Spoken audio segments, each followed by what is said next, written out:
বাঙালিদের number 1 choice Bengali matrimony. একটা surprise তোলা রইল।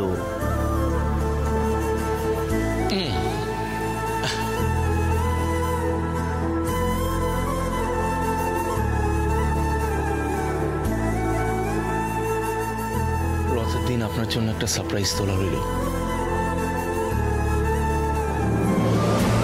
সারপ্রাইজ? তার মানে কি নীল রথের দিন আমার লেখা গানে সুর দেবে? ইয়েস! কুবলাই সোনা, তোর এই আতি পাতি মোমবাতি টাইপের মেয়ের থেকে ওই মিস ডি মেয়েটা চিনতে ফার বেটার, কি শানু? একদম ঠিক। এই তুমি এটা রাখো তো। হ্যাঁ, রাখছি। আরেকটা কথা বলতে চাই, সেটা খুব ইম্পর্টেন্ট, সেটা হলো best of luck for your future. আরে তুই চাইলেই একটা পদস্থ প্রেম করে ফাটিয়ে দিতে পারিস। তুই প্রেম কোথা থেকে দেখছিস রে? কেন? হ্যাঁ, আরে বাবা, মেয়েটি ভালো লিরিক্স লিখেছে, গানটা ভালো লিখেছে, তাই একটু অ্যাপ্রিসিয়েট করেছি, দ্যাটস অল। এর মধ্যে তোরা প্রেমের গন্ধ কোথা থেকে খুঁজে পেলি আমি তো বুঝে উঠতে পারছি না। প্রেমের গন্ধ কি আমরা এমনি এমনি খুঁজে পাচ্ছি? তুমি হলে কি আমাদের এই যুগের কলির কেষ্ট। তাই দাদা ভাইয়ের জন্য একটা রাধিকা খুঁজে বের করতে তো পারি, তাই না?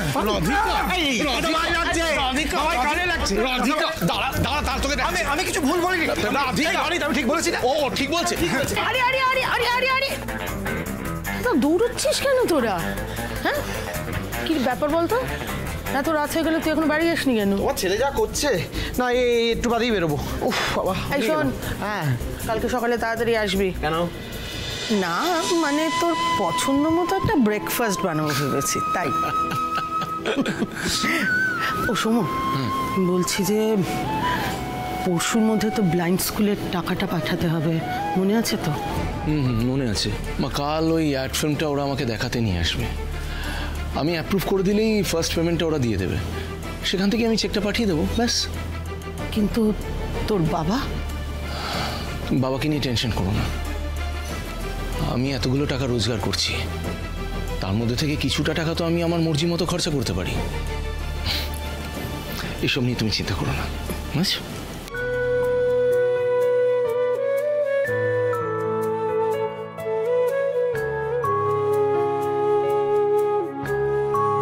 এই ব্লাইন্ড স্কুলটা যে কেন আমার এত কাছের, সে কথা যদি তোকে একবার বলতে পারতাম রে সৌম্য, কিন্তু ইচ্ছে থাকলেও সে উপায় আমার নেই, পারলে আমায় ক্ষমা করিস।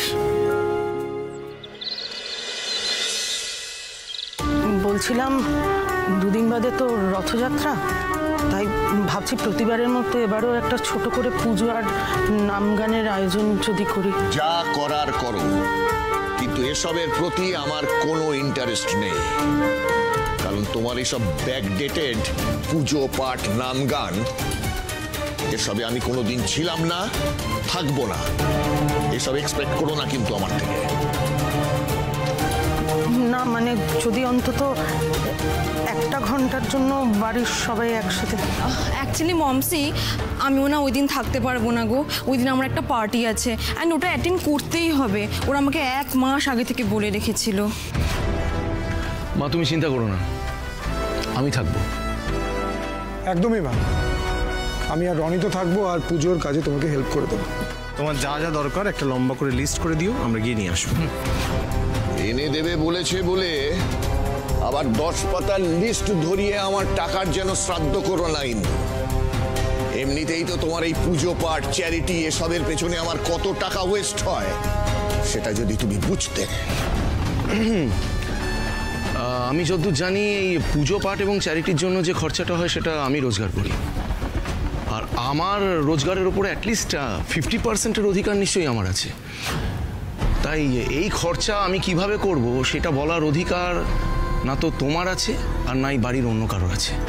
তাই বারবার করে এই আমার টাকা এই কথাটা বলো না, ডিসগাস্টিং। কষ্ট করে তো নিজেকে একটা পয়সাও রোজগার করতে হয় না। How dare you! যত বড় মুখ নয় তত বড় কথা। Good morning everyone.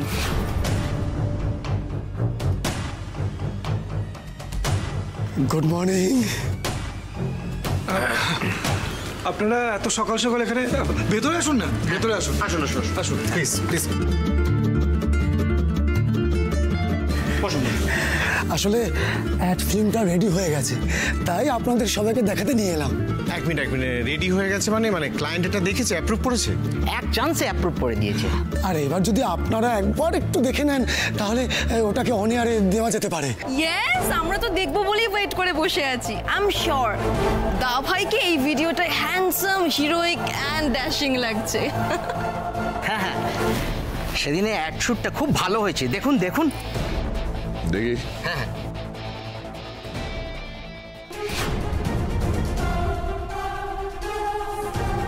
What the hell, that এই মেয়েটা এখানে।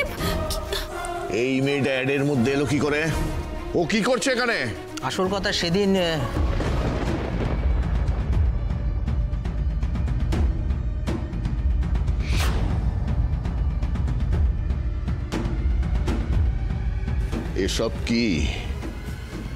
এসব কি সৌম্য?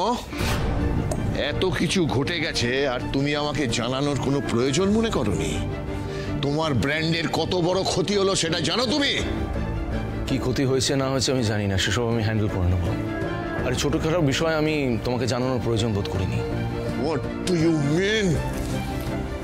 এই মেয়েটা এসে তো সবকিছু বরবাদ করে দিল, সব বিগড়ে দিল। বলছি আমার মনে হয় মেয়েটাকে একটাতে রাখা যাবে না, ওকে প্লিজ বাদ দিন ওখান থেকে।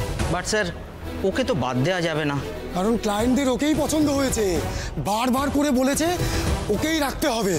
আরে ওর মধ্যে নাকি একটা হিরোইন সুলভ ব্যাপার নেই, ওর মধ্যে নাকি একটা পাশের বাড়ির মেয়ের ফিল আছে, দর্শকরা নাকি কেউ রিলেট করবে, তাই ওকে রেখেই এই অ্যাড ফিল্মটা অন এয়ার করতে হবে। ইম্পসিবল, কিছুতেই হতে পারে না এটা। না মানে ওরা এই জন্যে যাবে না, মেয়েটার কাছ থেকে তো কোনো পারমিশন নেননি আপনারা। উইদাউট পারমিশন একটা কি করে অন এয়ার করবেন?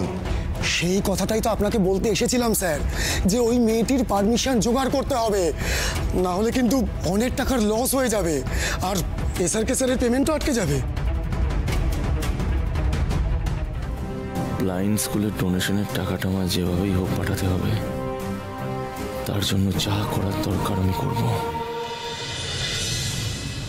আমি বলছি আমি পারবো না, আমার না বারবার মনে হচ্ছে যে আমার সামনে কেউ একটা চলে আসবে আর আমি ধাক্কা দিয়ে দেবো। উফ বাবা, তুমি পারবে, তুমি সুপার ওম্যান।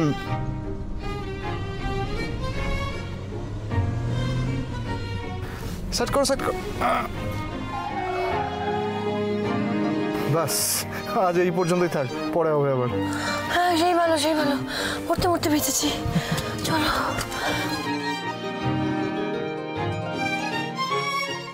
ও ভাই, কাওয়া এসব খেও না। দিশা, বলছি তুমি ঘরে যাও, আমি গাড়িটা সাইড করে একটা ফোন সেরে আসছি। আচ্ছা ঠিক আছে।